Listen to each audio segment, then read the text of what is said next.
you have been traveling throughout the world. Just in the past 3-4 days, you moved from KL to Tokyo to Beijing. I know that you're in a mission. You're in a peace mission. Ever since last September, after you finished the first peace game in Columbia University, in which I was very honored to be a part, you have been traveling and talking to heads of states.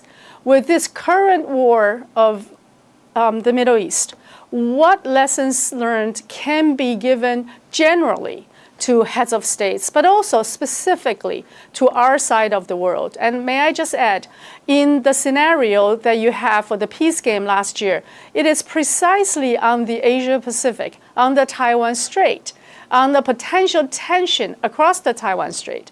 And now, even with the United States and Takaishi, people still talk about if there are military confrontation across the Taiwan Strait.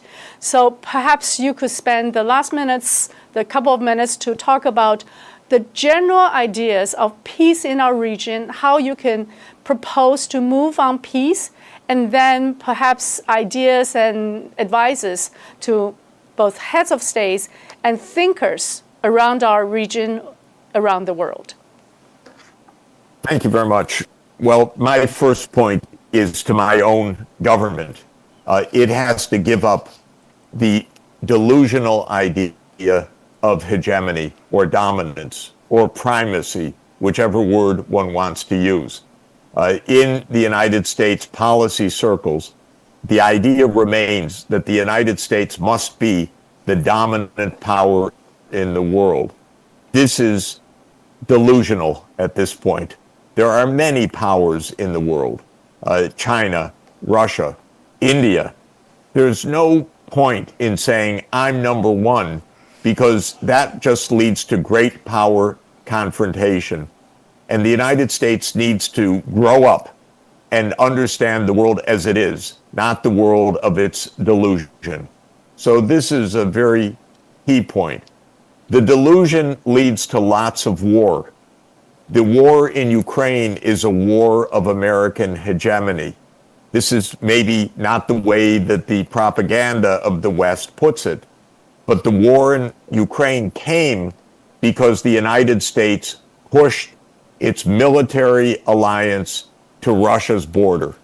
It pushed NATO to enlarge to Ukraine and to Georgia, Georgia being a country in the South Caucasus region. And Russia was threatened by this U.S. action. That's a long story, but that went back already to the 1990s when the United States began this idea of being the unipolar power, the sole superpower of the world, a very delusional, bad idea. So that's another lesson. A third lesson is that the great powers should give space to each other, to not meddle in each other's neighborhood so that they don't have a great power conflict. You know, I am against the United States expanding NATO. I am against the United States being in the middle of the issues between the People's Republic of China and Taiwan. Those are internal issues that are not the business of the United States, in my view. And the United States meddles in these issues in ways that are extremely dangerous and provocative. And a fourth lesson for leaders around the world is, if you think the United States is going to protect you, think again. This is very important to understand. Who thought that they would be protected by the United States in the Middle East? Well, that would be Bahrain and Qatar and United Arab Emirates and Saudi Arabia. But who is getting bombed right now? Who is getting their oil destroyed? Who is getting their economy destroyed? The very countries that supposed that the United States would protect them. Or take the case of Ukraine. They naively thought that if they appeal for NATO membership, they will be safe. But all that did was to bring war to their own territory. So there is a famous saying of Henry Kissinger, which many people know, that to be an enemy of the United States is dangerous, but to be a friend of the United States is fatal. And what he meant by that is what we're witnessing, that to rely on the United States for your security is a very, very bad idea. Frankly, I have to say to friends in Taiwan, for example, if you believe the United States is your security, you're making a really dangerous mistake. Your security is peace, understanding, negotiation, whatever kind of arrangement. But the United States is not security. The United States is a magnet for war. So I have appealed to my friends in Taiwan like I did to my friends in Ukraine. If I may be blunt about it, when the Ukrainians said, well, we want the U.S. to protect them, I said, you're not going to get protection that way. And if people in Taiwan who so many colleagues and friends and students, if you think that arms sales from the United States protects Taiwan, please think again. This becomes the basis for war, not for peace. Peace does not come through armaments and arms races. Peace comes through negotiation and dialogue, not through the armaments. And peace does not come through U.S. military bases or U.S. armaments. So this is a clear lesson. Every time I hear peace through strength, right now I shudder. That's the American adage.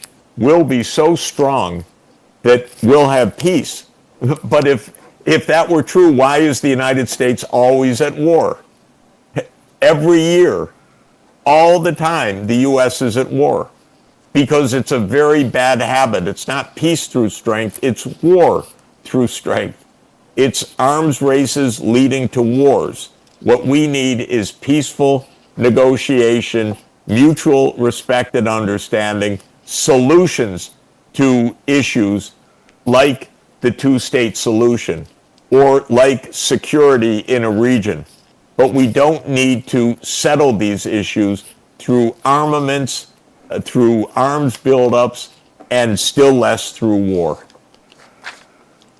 Thank you for this very candid and insightful advices. Let me read what you wrote again. Even though there may be long shots, but the stakes are so high, it's worth laying out real solutions, even if they are long shots. And I think that really gives us a lot of inspiration. No matter how hard the situation may be, we still have to try our best to move on the peace trajectory and not just quickly go into war game, or even the illusionary war success. So, ladies and gentlemen, thank you very much for sharing the time with us. I understand that Jeff will still be in China, in Beijing, for a few days. And I certainly hope that with all your public speeches to the most important people there, you will have some strong buy-in for your 5-step plan. The 5-step plan currently is on the table, and I urge everyone to check the article and have some ideas on how this may be implemented. Maybe let's not start from, oh, this is not impossible, but try to say, oh, how can that be possible? With that, I thank you for giving us so much time, and it's always a pleasure. Thank you. I'm grateful to you.